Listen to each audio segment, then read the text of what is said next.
tiene más de 25 importantes libros y es permanentemente invitado a disertar en circuitos alejados de la corrección política. El tema de la conferencia de hoy es Libido, Dominandi, liberación sexual y control político.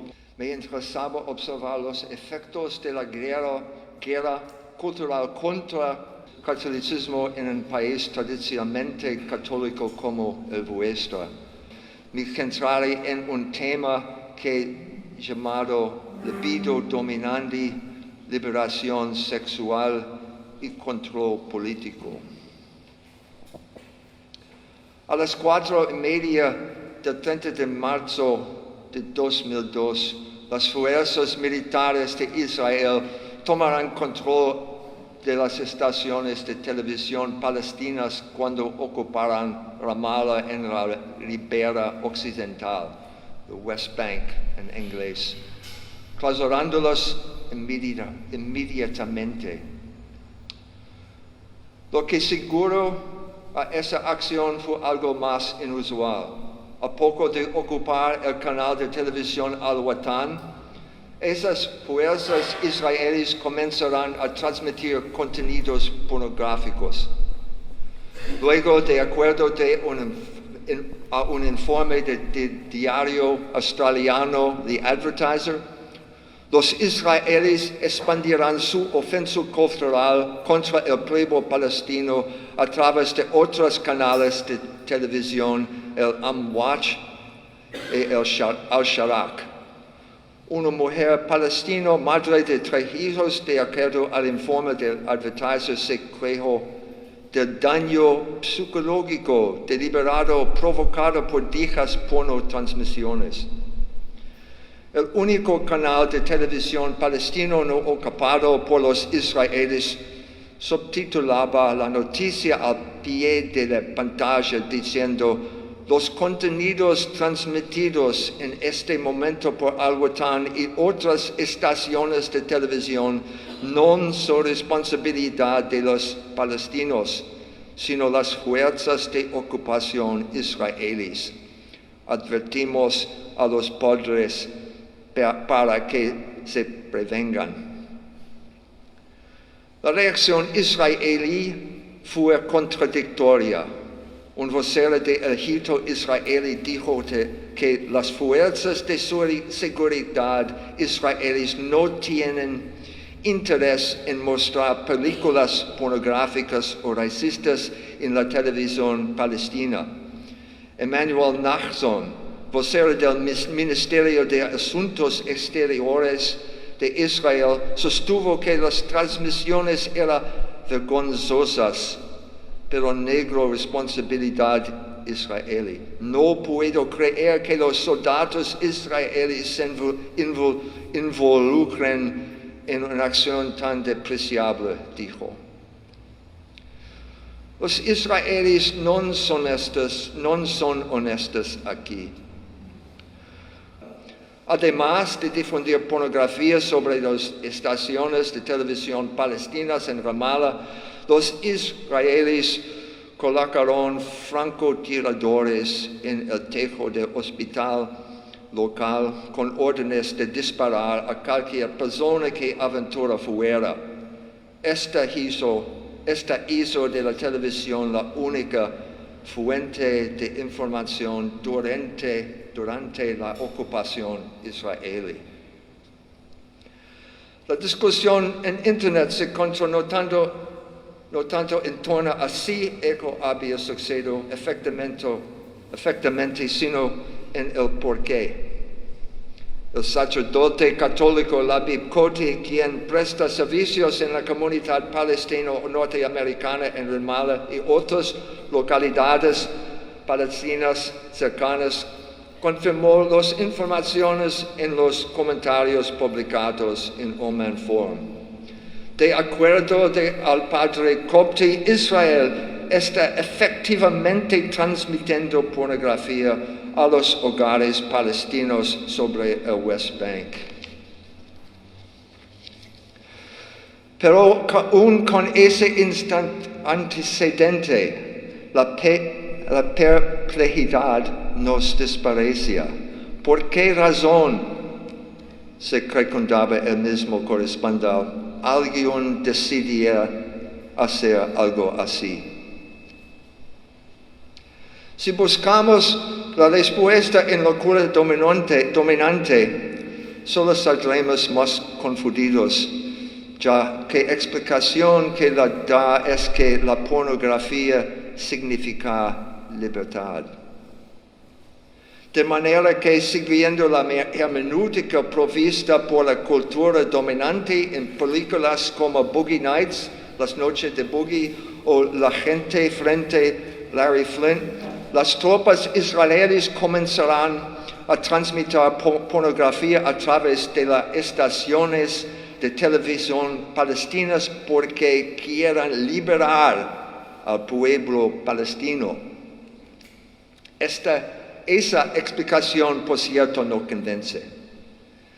El hecho es que el incidente simplemente no puede explicarse en base a los principios disponibles en la cultura contemporánea vigente en los Estados Unidos y otros lugares del Occidente. A fin de entender el contraste contra la explicación oficial de lo que la pornografía y los que podría llamarse su uso militar, nos ayuda a ir a la historia de la antigüedad. Por ejemplo, la historia de Sansón y Dalila, excepto que aquí los roles se han invertido. En aquel tiempo Israel era invencible en el terreno militar. Esta parte hoy no ha cambiado. De modo que los filisteos decidirán que debían llegar al líder israelí por otros medios. Impotentes para derrotar a Samson en el cambio de batalla, decidieron seducirlo sexualmente. Y una vez que Samson sucumbió a los embrujos de Dalila, perdido todo su poder, el Israel es su líder. A Samson lo encontraron ya no en el campo de batalla, sino como escribió el poeta John Milton, sin ojos en Gaza, empujando el molino con esclavos.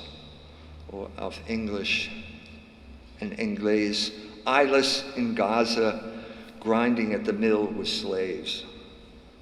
La noticia de transmisión de pornografía por los israelitas a través de los canales de televisión palestinos tiene una resonancia bíblica. Aprendiendo la lección, los israelíes decidieron revertir a las cosas frente a los palestinos, porque saben que un enemigo enseguecido ya no existe como tal, porque también saben, al igual que los antiguos griegos en norte del Mediterráneo, que la lujuria enseguece al hombre.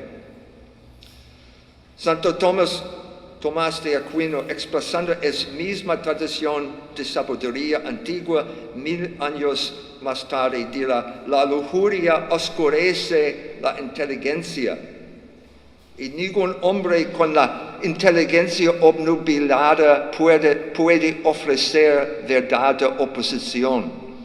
Por tanto, la lujuria puede convertirse en un arma formidable para debilitar a un enemigo, ofuscándole la mente para que obre con irracionalidad y sea incapaz de atacar o de contraatacar.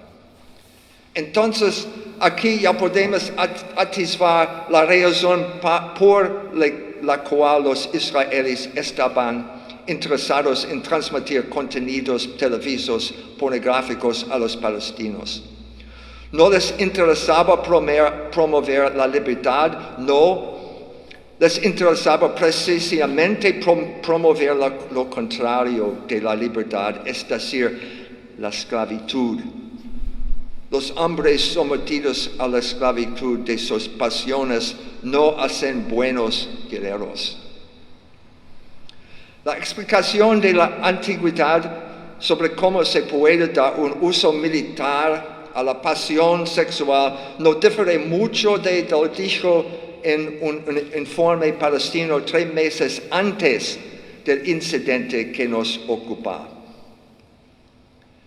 El 12 de enero del 2002, la agencia Asociación Islámica de Noticias Palestinas publicó un artículo en el que informaba que representantes de la CIA, Central Intelligence Agency, y expertos del Shin Bet, el Servicio de Inteligencia y Seguridad israelí, recomendaban que la sociedad relativamente conservadora de los palestinos fuera inundada con pornografía, drogas y juego a fin de delimitar y alejar a los jóvenes palestinos de todo espíritu de resistencia frente a la ocupación y el apartheid israelí.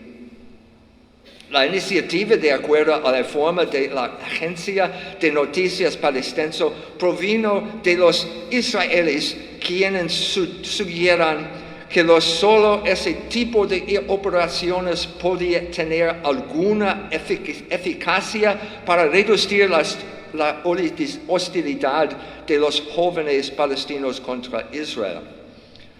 Platón ya había dado constancia de algo parecido en su república, cuando dijo que se socava toda constitución de una ciudad por el deseo insaciable de aquello que define como bueno. La libertad de la democracia definida como la facultad para saciar los apetitos rápidamente, se convierte en una forma de esclavitud. Esto significa, según Platón, que la democracia es típicamente la constitución de la ciudad de la cual nace la tiranía. De ese extremo de libertad parece seguro a la más completa y cruel esclavitud. 700 años después de que Platón escribirá su República, aproximadamente en el tiempo en que Alarico sacaba Roma, el imperio temblaba al borde del colapso y se culpaba de ellos a los cristianos, San Agustín recogió las observaciones de Platón y las enriqueció con la sabiduría cristiana, produciendo una reformación de la relación entre esclavitud y libertad. A diferencia de Aristóteles, quien sostenía, al menos o parecía creer, que había hombres esclavos fusei, es decir, por naturaleza, San Agustín adoptó una perspectiva radicalmente moral sobre el asunto. El hombre es libre, dirá Agustín, en la medida que obra moralmente, es decir, conforme a los dictados de la razón práctica. Está claro, escribió el obispo de Hipona en la Ciudad de Dios, que el pecado es la primera causa de esclavitud. Y continúa diciendo en otro pasaje del mismo libro que un hombre bueno, aunque revista la condición de esclavo, es libre, pero el hombre malo, aunque sea rey, es un esclavo, pues no sirve solo un hombre, sino lo que es peor, a tantos señores como vicios tenga. Lo que siguió a las admoniciones de Agustín fue algo así como el colapso del mundo civilizado. En realidad, la caída del Imperio Romano es otra manera de designar el nacimiento de Europa a partir de las ruinas de la cultura clásica. Hombres como San Benito de Nurcia salvaron la cultura clásica al aportar mediante su regla imperecedera el vínculo para la cristianización de los grupos étnicos que la asoban y amenazaban con destruirla. Toda la historia conforme al esquema conocido que Augustín propuso en la ciudad de Dios puede reducirse a dos opciones simbolizadas en las dos ciudades. La ciudad de Dios, basada en el amor a Dios hasta el desprecio de sí, y la ciudad de hombre, basada en el amor de sí hasta el desprecio de Dios. Si la ciudad de Dios se basa en el amor al prójimo y en el servicio, ¿en qué se basará la ciudad del hombre? ¿Se basará pues en lo contrario del amor y del servicio, o para usar las propias palabras de San Agustín? En la libido dominandi, es decir, el afán y deseo desenfrenado de poder y de dominio. La distinción que trato de hacer aquí es análoga a la diferencia entre Jesucristo y Drácula. Cristo derrama su sangre para que tuviéramos vida eterna. Drácula, en cambio, extrae la sangre de sus víctimas para tener vida eterna. Durante los 1000 años subsecuentes a la caída del Imperio Romano, derrumbe que Agustín contempló con sus propios ojos, la Europa cristiana se basa y se fue edificando con eficacia sin solución de continuidad, en base al principio moral y político agustiniano, lo cual no significó ausencia de pecado en todo ese vasto territorio durante ese largo periodo de la historia, pero sí es patente que la creciente unidad de los diversos grupos étnicos de las comunidades cristianas que constituyeron Europa tenían una idea clara: la ciudad de Dios era para ellos el modelo,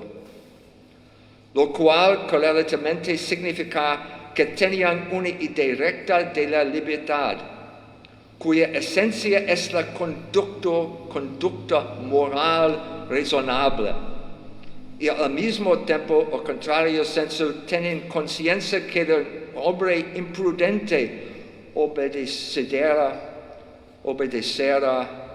a tantos señores como vicios tenga. Sin embargo, toda vez que un número suficiente gravitante de personas decide que el paradigma propuesto por Agustín, ciudad de Dios versus ciudad de hombre, ya no tiene vigencia y presumen que debe ser reemplazado por una visión más científica, esa afirmación agustiniana también podrá ser interpretada de otro modo. La frase augustina que nos ocupa, un hombre tiene tantos señores como vicios, también puede ser interpretada y utilizada como fórmula de control político. Siendo la ciudad del hombre la única alternativa a la ciudad de Dios, esto significa que quien quiera rechaza la ciudad de Dios, es decir, el amor de Dios, el amor al prójimo, como principio y norma de vida, tendrá que adoptar el principio y la norma de vida contrarios, o decir, libido dominandi. En otras palabras, El nihilismo, ese movimiento racionalista de exaltación de la libido Dominandi, se basó desde el principio en la disposición al control político. La historia del iluminismo no será otra cosa que el desarrollo progresivo de nuevas y más sofisticadas técnicas de control.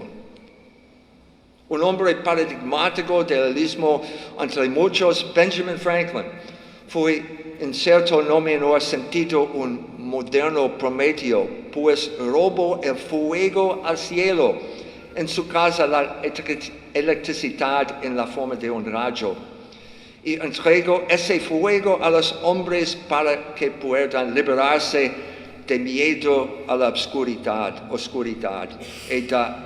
y de la esclavitud a los dioses. Otro hombre paradigmático del iluminismo fue el Marquis de Sade, quien decidió robar otro tipo de energía para producir otro tipo de liberación. Ese tipo falso de liberación que Platón llamó esclavitud. El iluminismo no creó un hombre nuevo, se propuso seducir al hombre viejo, y afán de lograrlo, sus ideólogos debieron hurgar en el mismo cristianismo que pretendían destruir. Esto explica la similitud de algunas frases de Marquis de Sade con otras de San Agustín. Por ejemplo, la frase, el estado del hombre moral es de tranquilidad y paz, en tanto que el del hombre inmoral es de perpetua agitación. Esta frase parece de Agustín, pero en realidad es del Marquis de Sade. Ambos hubieran estado de acuerdo con su significado. La diferencia es que Agustín estaba interesado a promover la tranquilidad en el orden, es decir, la paz, en tanto que el Marquis de Sade pretendía promover lo contrario, es decir, esa inquietud y agitación perpetuas que reciben el nombre de revolución. El Marquis de Sade es la inversión lisa y llana de Agustín. El francés comprendía bien que a fin de vencer de la revolución se debía primero subvertir la moral de la gente. A fines de la revolución francesa, las matanzas, o mejor, la carnicería producida por la revolución, habían alcanzado una escala tal que comenzó a generar una reacción. La Vendée amenazaba imponerse a la revolución. Entonces, el Marqués de Sade, frente a dicha reacción, escribe filosofía en el tocador.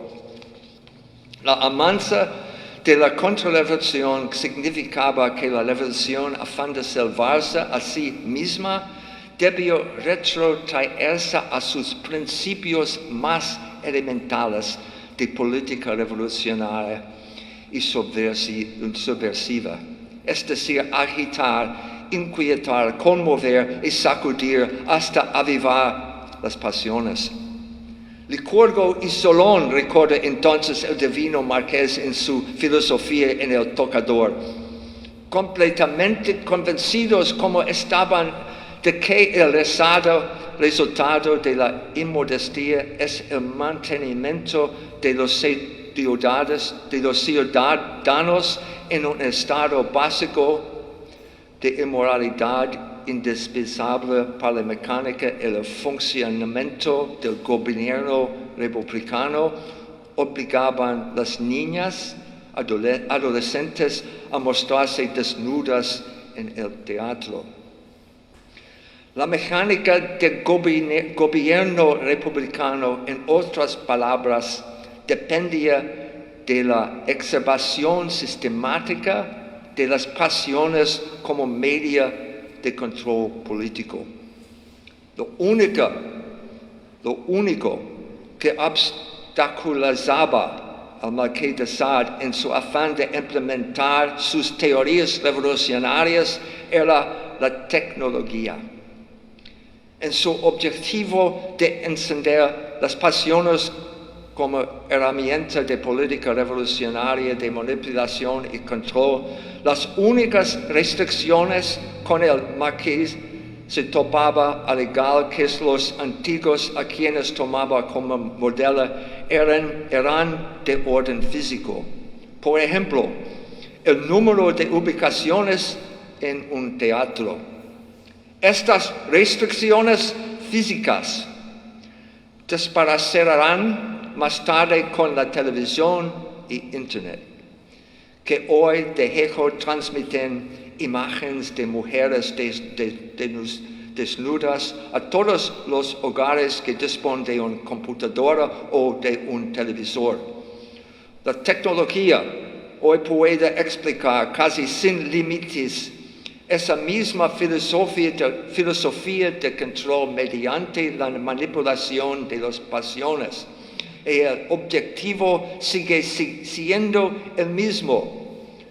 La liberación sexual siempre ha sido una forma de control político. Así la concibieron sus teóricos más importantes, el Marqués de Sade en el siglo XVIII y más tarde Wilhelm Reich. Wilhelm Reich es el hombre que creó el término revolución sexual. Wilhelm Reich era comunista y freudiano y judío. En cuanto tal, su principal opositor en Viena era la Iglesia Católica. Después de pasar años tratando en vano de debatir y empuñar la existencia de Dios, sin lograr convencer a nadie de hacerse comunista y ateo, Reich observó un hecho muy simple. Si se cambia y se reorienta la moral sexual de los jóvenes idealistas católicos hacia una conducta sexual liberada, incluida la masturbación, entonces la idea de Dios rápidamente se evapora de sus mentes y pronto abandonan la Iglesia Católica, abriéndose así exitosamente el camino a la revolución. La clave para producir la revolución era cambiar la conducta sexual. Hecho que observo en un joven comunista cuyo portamiento analiza en su libro Psicología de Masas de Fascismo. La joven paciente de Reich tenía el hábito de masturbarse.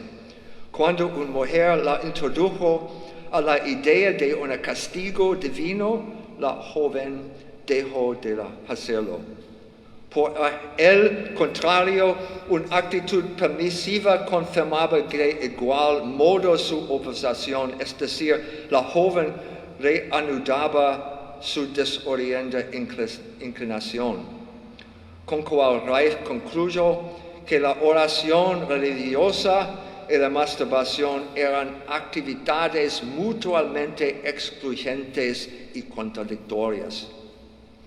La compulsión a orar, escribe Reich, desapareció cuando hice tomar conciencia a la joven sobre el origen de su miedo. Esto permitió masturbarse sin sentimientos de culpa.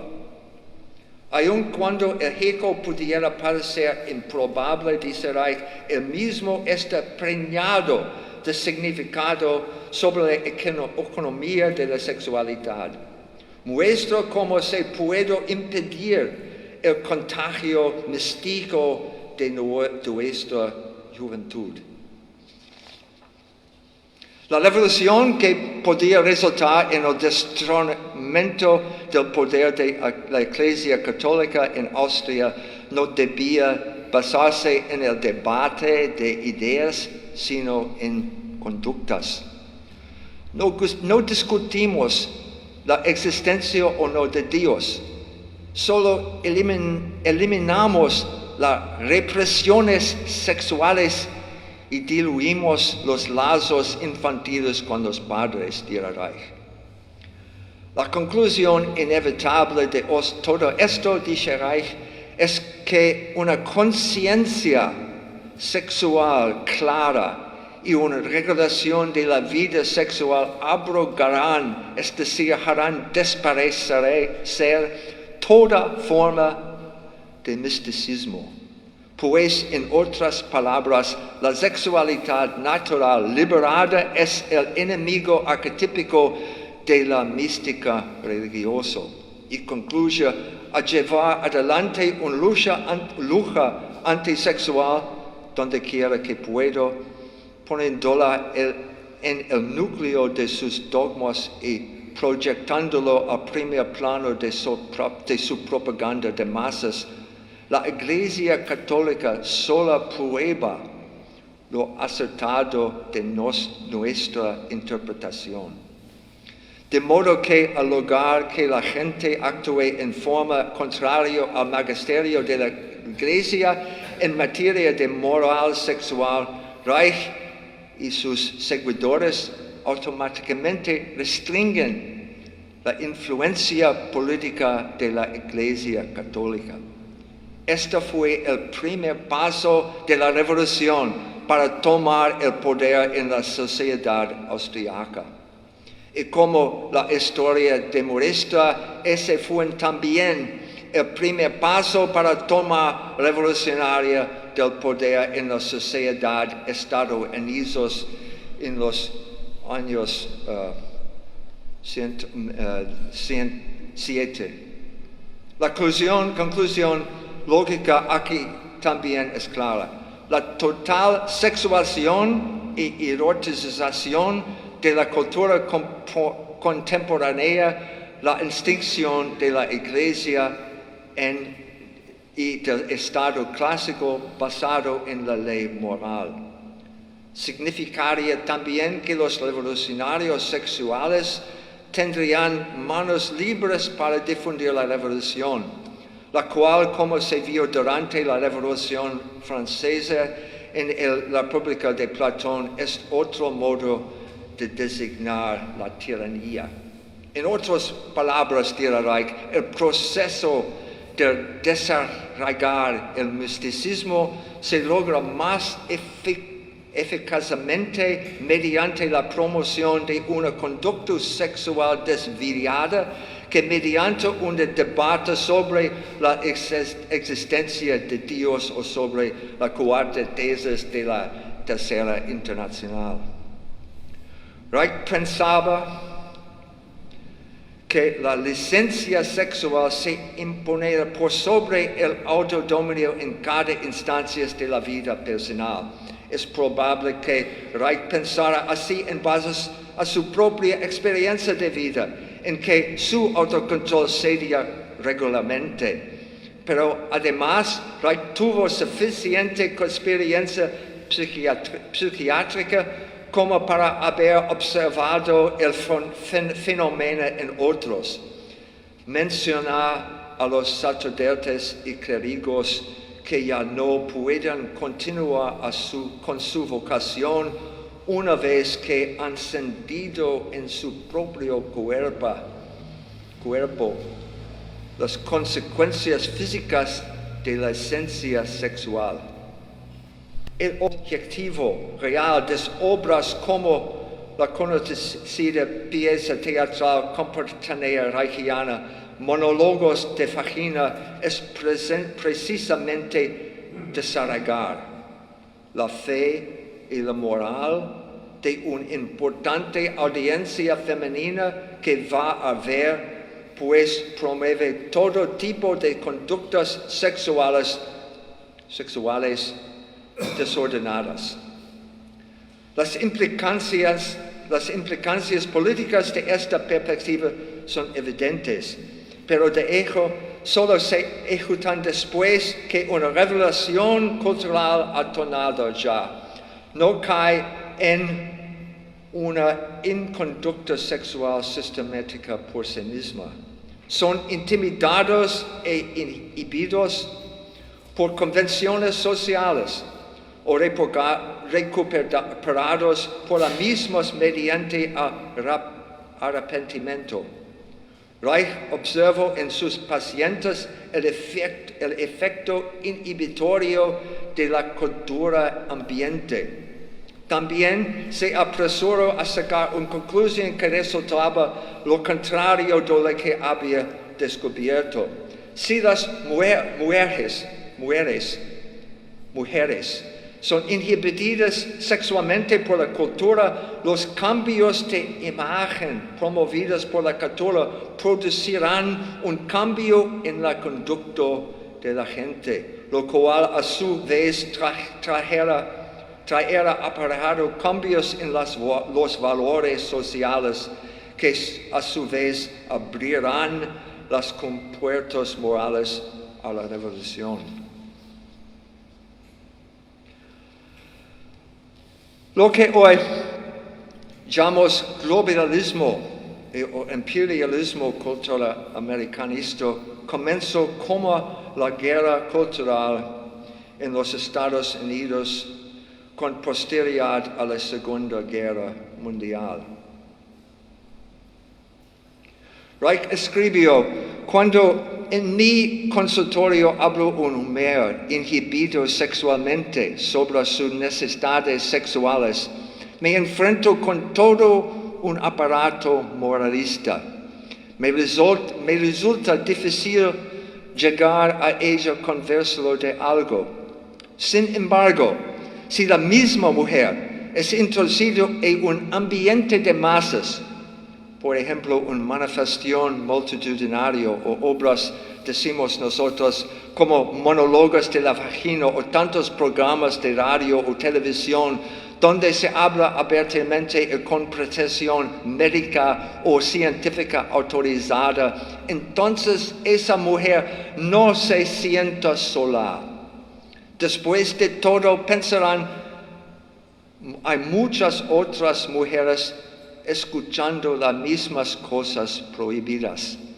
Su visión moral personal quedará neutralizada por una atmósfera de afirmación y promoción sexual, por una nueva moral de la economía sexual que puede paralizar, no eliminar su negativa sexual, porque ella misma en soledad ha tenido pensamientos similares.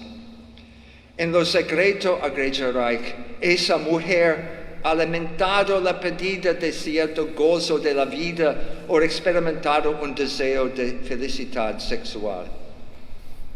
Y continúa Reich, referendosa oblicuamente a las posibilidades de una actividad revolucionaria como la que hoy proveen la televisión e internet. Cuando la necesidad sexual es respaldada y confirmada por una situación de masas, el apetito adquiere inmediatamente un estatus de aceptación social. Cuando el asunto es planteado correctamente, la demanda sexual tiene un mejor atractivo que el ascetismo. Y el renunciamiento es más humana. Está más estrechamente relacionado de la personalidad y de afirmada sin reservas por cada uno. Entonces no se trata de ayudar, sino de hacer conciencia de la opresión. Se trata, dice Reich, de arrestar la pelea entre sexualidad y misticismo al campo de luz de la conciencia, instala en la cabeza de la gente bajo la presión de una ideología de masas y traducirla en una acción social. La culminación de la campaña para destruir el poder político de los católicos mediante el debilitamiento de la demografía y de la fealdad católicas se conoce en general como la revolución sexual de los años 7. El año crucial, el punto de inflexión del proceso de esta revolución, el año 7-5. La primera de esas campañas fue el control de natalidad, claramente orquestada en general por la clase dirigente blanco, anglosajón y protestante, y en particular por la familia Rockefeller. Y en junio de 7-5, el sacerdote católico Theodore Hesburgh, presidente de la Universidad de Notre Dame y luego chairman de la Fundación Rockefeller, promovió y coordinó una reunión entre Rockefeller y el Papa Pablo VI en Roma, encuentro en el cual Rockefeller se ofreció el mismo para escribir al Papa una carta encíclica sobre el control de natalidad. La segunda campaña en esa guerra cultural apuntó exitosamente a romper el código ético de producción cinematográfica en Hollywood, con la subsecuente amplia difusión de pornografía, la cual fue liderada por los judíos. La segunda batalla cultural que se debió en 7-5 fue la batalla contra la obscenidad que los católicos en los Estados Unidos liberaron contra los judíos de Hollywood desde 30 años. En ese año la Iglesia Católica creó llamado Production Code, o Código Ético de Producción Cinematográfica, al cual prohibía contenidos obscenos en el cine. Y luego instituyó la Legión por la Decencia para que se implementó dicho código. Como ya dimos, de acuerdo de la teoría sociológica conocida como melting pot casual, triple melting pot casual deslazos, los Estados Unidos es un país integrado por 3 grupos étnicos basados en 3 regiones: protestantes, católicos y judíos. Lo importante de donde alguien provenga después de 3 generaciones pertenecerá a uno de esos 3 grupos o no se tendrá identidad étnica alguna ni siento de pertenencia. Los grupos étnicos en los Estados Unidos han estado en guerra unos con otros desde la primera década del siglo XX. Recordamos la pregunta al inicio de esta charla. Una mujer se preguntaba por qué alguien decidía realizar una acción de esa naturaleza. Es decir, por qué los israelíes transmitieron contenidos pornográficos por los canales de televisión palestina. Los israelíes los hicieron porque la liberación sexual es una forma de control político. Esta es una respuesta, pero hay otra respuesta. Y grandes teólogos de historia como el gran sacerdote argentino Julio Manvé lo supieron ver a explicar. Los israelíes tomarán esa iniciativa porque son judíos. Y los judíos son revolucionarios que trabajan para subvertir el orden social. ¿Cuándo, cómo y por qué los judíos se convirtieron en revolucionarios? Se convirtieron en revolucionarios en el tiempo de Cristo.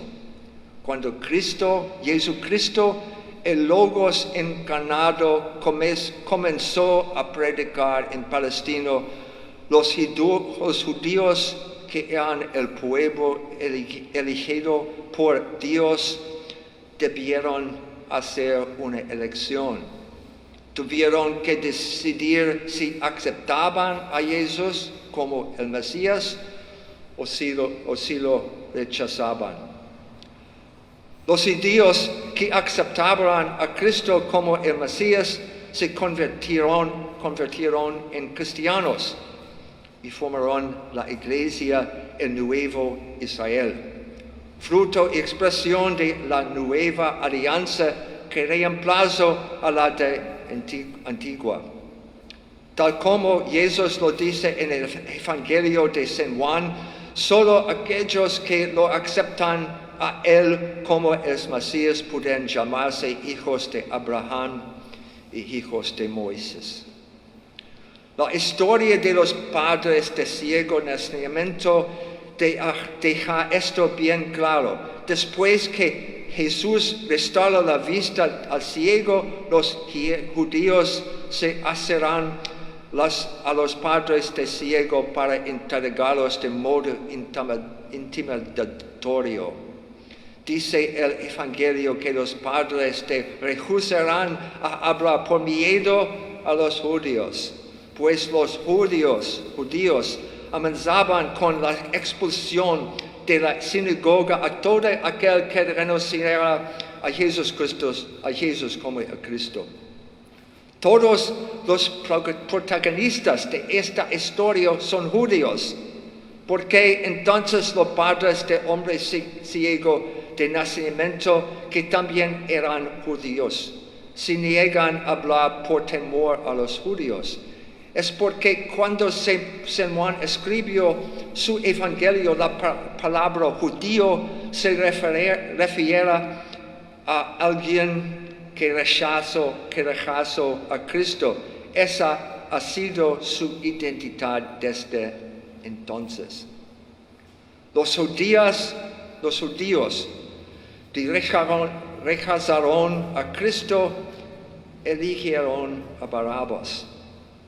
Y a hacer esto convirtieron en revolucionarios.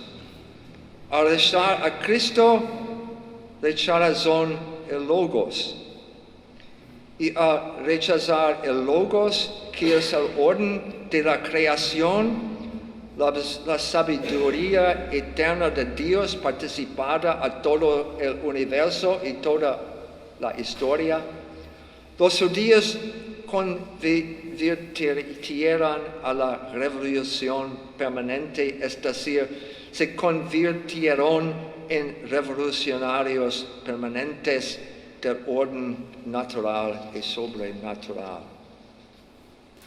La revolución llegó en año 76, es decir, 33 años después de la muerte de Cristo, cuando los judíos bajo el liderazgo de los zelotes se levantaron en armas y destronaron el poder romano en Palestina. 4 años más tarde, en el año 7, los romanos reconquistaron Jerusalén y destruyeron el templo. Entonces, ya sin templo, sin sacerdocio y sin sacrificio, la sinagoga se convirtió en una sociedad de debates. La Torah fue dejada de lado progresivamente en nueva religión mesiánica de los judíos, sostenida en el Talmud y en Kabbalah, pasó a ser la revolución. El fervor revolucionario en Rusia culminó en el año 1881 con el asesinato del zar. Esto a su vez llevó los programas a linchamientos y estos a su vez impulsaron la emigración masiva de judíos a los Estados Unidos.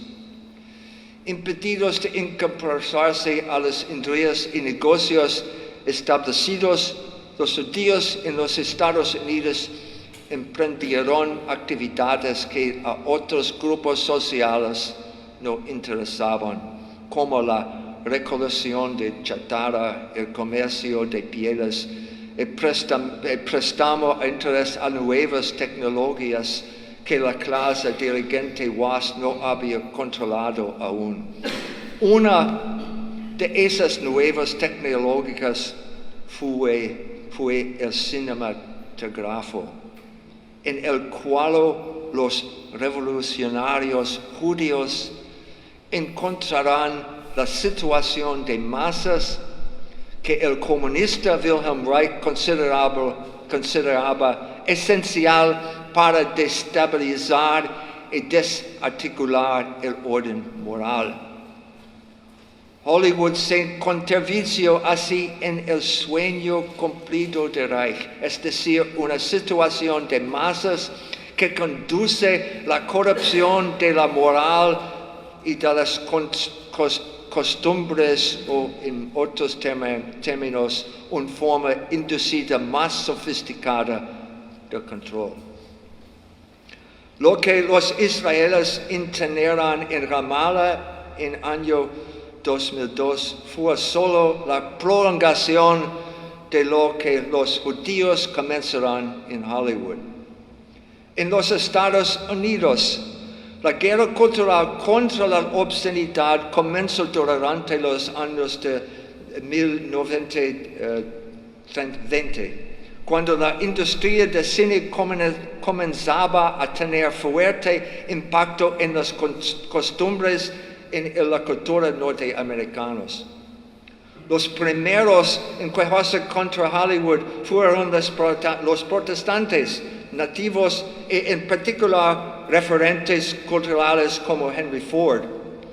Ford ve el asunto en términos étnicos. Hollywood se centra en su libro El Judío Internacional. Es una empresa judía desde sus inicios. Y agrega, la influencia moral del cine se ha convertido en un problema mundial en virtud de la manipulación que los judíos hacen del público. Y continúa, cualquiera que conserva vivo un cierto sentido moral no puede dejar de ver que la industria cinematográfica de Hollywood francamente embrutece el gusto y las costumbres de la gente. No debería permitirse que sea de su propia ley. Además del tema obvio de frecuencia creciente de los desnudos y la seducción sexual explícita en las pantallas durante los años 20 del código, antes del código ético de producción cinematográfica, se daba también en Hollywood la caricaturización de los clérigos cristianos mediante la burla, el ridículo y la comicidad grotesca hasta extrema de imputarles criminalidad. El objetivo de esa presentación distorsionada del clero que Ford consideraba de inspiración claramente judía era crear tanto como fuera posible toda consideración de respeto para con el clero. La protesta popular contra la erotización y la sexualización hollywoodenses de la cultura, la reacción contra la creciente inundación tóxica de materia sadosexual fue aumentado en los años de 20. Al punto en que muchas literaturas se aprestaban a demandar legalmente a Hollywood e instituir comités de censura. En cierto modo, los católicos impidieron que sucediera eso, establecer a nivel nacional la Liga por la Decencia, al lograr efectivamente que Hollywood se aveniera a las exigencias católicas bajo amenaza de un boicot económico nacional. Eventualmente, Joseph Breen fue designado censor católico en Hollywood. Breen no era un nativo flojo como los protestantes a quien criticaba Henry Ford. El hecho de que Breen mantuviera su puesto durante 30 años que cuando se jubiló fuera criminado por la misma gente a quien él censuraba. Prueba que Joseph Breen, como destacó Mark Viero en su libro sobre Hollywood antes de Código, no era ningún antisemita. Pero Breen también veía y entendía la batalla contra la erotización y la sexualización de la cultura en términos esencialmente étnicos. El 90% de esta gente, escribió, refiriéndose a los magnates de Hollywood en los años de 1930, son judíos de Europa Oriental. Son probablemente la escoria de la tierra. Estos judíos, dirá, no parecen pensar en otra cosa que hacer dinero y gratificarse sexualmente. El pecado más vil y fluente por aquí es la entrega a ciertos placeres, y los hombres y las mujeres que los practican en este tipo de negocio son los mismos que deciden cuál es la tarifa de cine en esta nación. La situación hizo crisis en 1933, cuando el cardenal Doherty llamó a un boicot a las salas de cine de los hermanos Warner en Filadelfia. En unas pocas semanas, los Warner empezaron a subir la presión. El ya mencionado Joe Breen cuenta que entonces concurrió a una reunión en la que Harry Warner derrama lágrimas de crocodilo porque, según decía, estaba perdiendo $100,000 por semana solo en Filadelfia.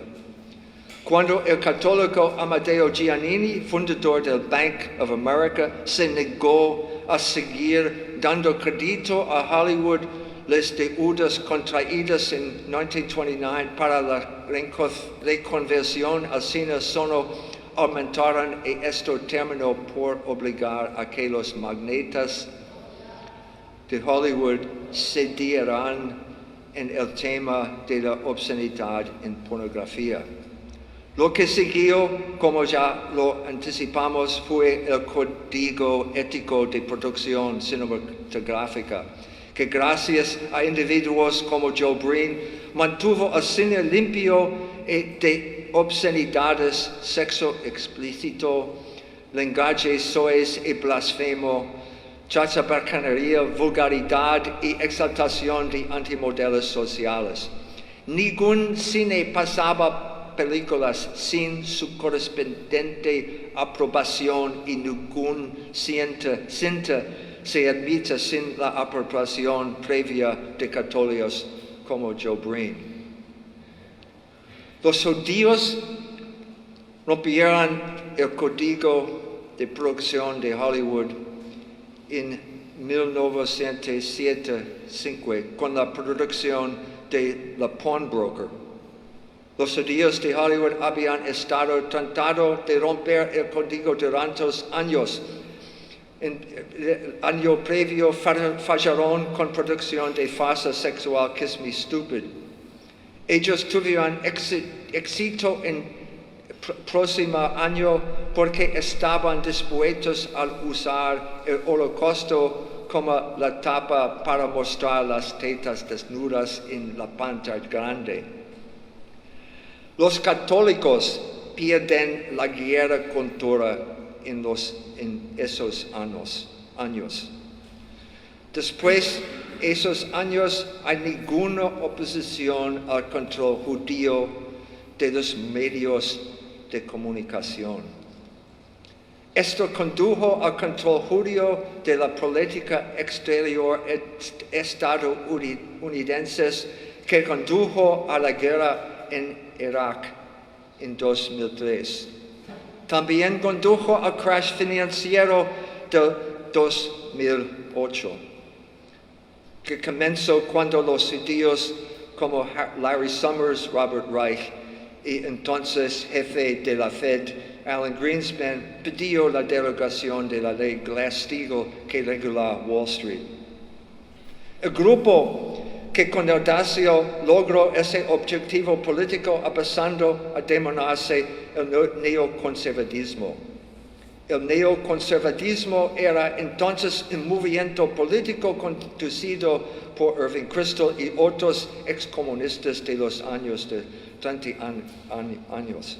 Después de aprobarse de las arcas de la Fundación Bradley, Kristol orquestó la toma de control del Partido Político Republicano en los años 90. La primera victoria de los neoconservadores fue la destrucción de Pat Buchanan, un político católico populista que ayudó a remover del gobernador George H. Bush padre. Después de caricaturizar a Buchanan como el próximo Hitler, los neoconservadores utilizaron la candidatura de Bob Dole para purgar del partido republicano a los seguidores de Pat Buchanan. En ese mismo periodo, los neoconservadores también crearon una quinta columna dentro de la Iglesia Católica. Norman Podhoretz y su mujer Midge Decter facilitaron que el expastor protestante y luego sacerdote católico Richard Neuhaus robara una donación de $4 millones concedió al diario Partido Conservator Chronicles que la utilizaba para fundar First Things. La batalla sobre la erotación y sexualización de cultura en los Estados Unidos durante 30 años y finalizado en los 7 años cuando la católica Legión por la Decencia hizo flamear la bandera blanca y Hollywood rompió el código ético de producción cinematográfica. En ese momento, los católicos pierden la iniciativa y el coraje. Y a poco que emprendan la tirada de la lucha que habían sostenido exhaustivamente durante 30 años con el fin de mantener a Hollywood dentro de los mínimos límites de decencia sexual. Resultó inevitable que los instrumentos de la cultura que no habían logrado defender serían usados contra ellos en todo el amplio campo de la guerra cultural. La corrupción sexual y moral de parte del clero católico dato de ese periodo, tal como lo deja claro una reciente investigación del diario Los Angeles Times. Y también, como lo prueba mi amigo David Wemhoff en su extraordinaria investigación sobre la operación de guerra doctrinaria que cambió a la Iglesia Católica durante la Guerra Fría, llamado la proposición americanista. No hay tréguas en las guerras culturales. La ley de la vida cultural es ocupar el propio territorio o ser ocupada por fuerzas extrañas. La verdad del asunto admite Leo Pfeffer en sus memorias, en que a mí no me agrada la Iglesia católica. En realidad, la verdad del asunto también está más allá del sentimiento personal de Pfeffer.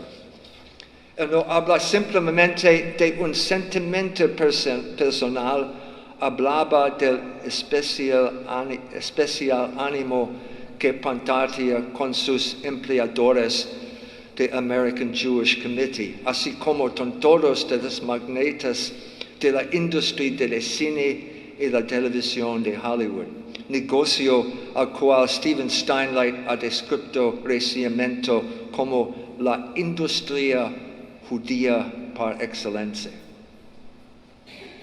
Aún al final de su vida, en 1976, y después de proclamar el triunfo del humanismo secular por sobre la Iglesia Católica, Leo Pfeffer todavía se preocupaba del activismo católico que lucha en defensa de vida inocente y contra el aborto. Pues decía, el éxito parcial que hasta aquí ha tenido la Iglesia en la defensa de la vida en la lucha contra el aborto puede alentar a los católicos una mayor participación e intervención en la arena política con peligro de retraer las cosas a los días en que la Iglesia Católica Romana era en fuerza poderosa en el sistema político norteamericano. La corrupción sexual de parte del sacerdocio católico en los Estados Unidos y en otros países siguió inexorablemente a la sexualización y erotización de la cultura norteamericana, lo cual ocurrió, repetimos, cuando los católicos se cansarán de mantener a raya a los judíos de Hollywood dentro de ciertos parámetros de la decencia sexual. Una vez que se erotizó y sexualizó la cultura, los escándalos en la clero podían ocurrir por un simple relajamiento de la ética y de la estética sexual, aunque los religiosos católicos no hubieran sido señalados como un objetivo específico a atacar en la guerra cultural.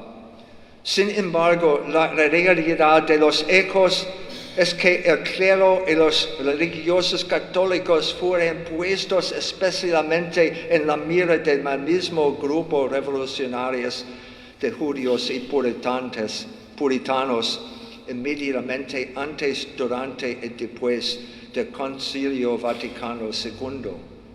En mi libro Libido, Dominandi me he ocupado de los trágicos resultados de la funesta influencia del psicólogo Carl Rogers sobre las religiosas de la Orden de Inmaculado Corazón de María, describiendo los efectos devastadores de los cursos de sensibilización de apuerto desinhibitoria que aquellas religiosas adaptaron en esos años para toda la orden y su red de colegios en la Arquidiócesis de Los Ángeles con el nombre Proyecto de Innovación para Educación.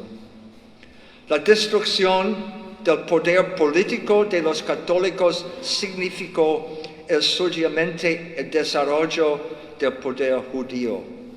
En una cultura protestante no había ya quien pudiera poner límite a los judíos, dueños de la industria pornográfica y de los principales medios de comunicación. La premisa de esta charla es que los subsidios en los canales de televisión palestinos ya había ocurrido antes en las estaciones de televisión de los Estados Unidos. Esto se conoció entonces con el nombre de la Revolución de los años siguientes, que diagramamos el paso desde una otra trinchera fue impulsada también por los ideólogos de la escuela de Frankfurt, judíos casi todos ellos. Pero el principio estratégico aplicado por los israelíes cuando tomaron control de los canales palestinos fue el mismo. La pornografía es un arma en la guerra cultural, librada por un grupo étnico contra otro.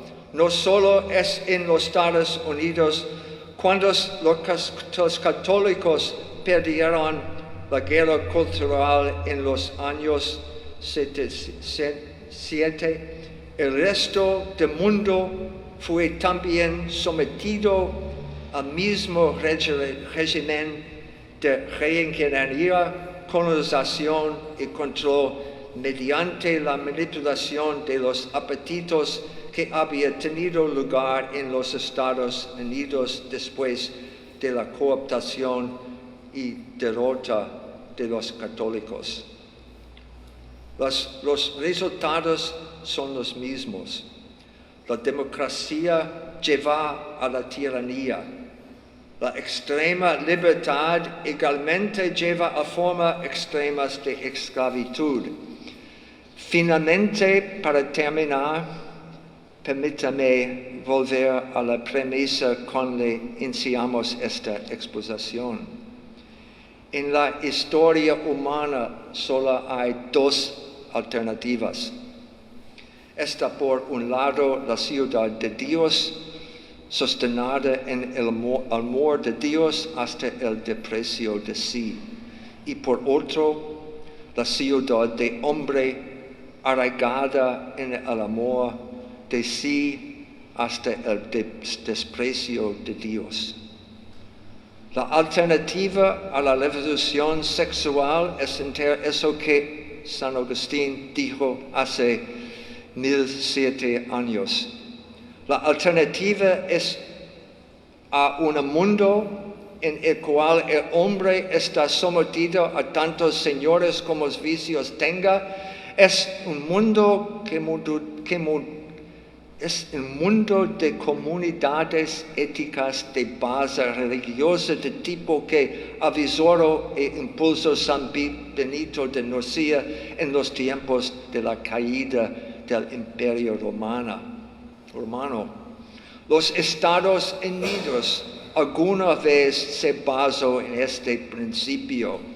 El poder se delegaba a los estados y estos a su vez a las comunidades locales menores que tenían el poder de policía para facilitar el ejercicio de la virtud y desalentar el vicio. Los Estados Unidos deben retirarse del Medio Oriente y volver a casa, recuperar el amor y el gusto por las comunidades locales menores, donde los grupos religiosos pueden vivir en paz porque aceptan el denominador común del logos cristiano, el cual comporta un orden político basado en el orden moral. Siempre habrá necesidad de control político.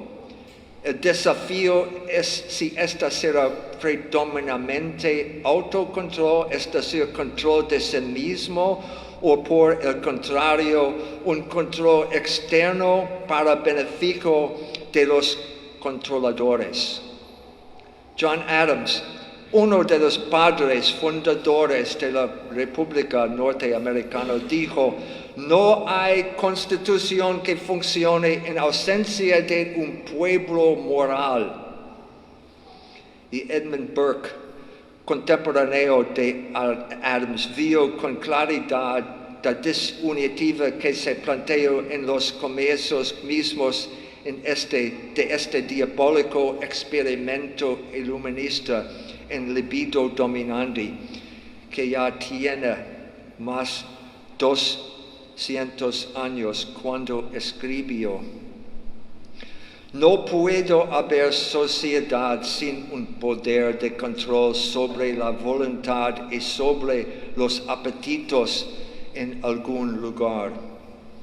Cuanto menos arraigado sea dicho control al interior del individuo, tanto más se lo ejerce desde fuera de él. Así está ordenado en la eterna constitución de las cosas. Que los hombres destemplados no pudieron ser libres. Sus pasiones desordenadas forjan sus cadenas. Muchas gracias.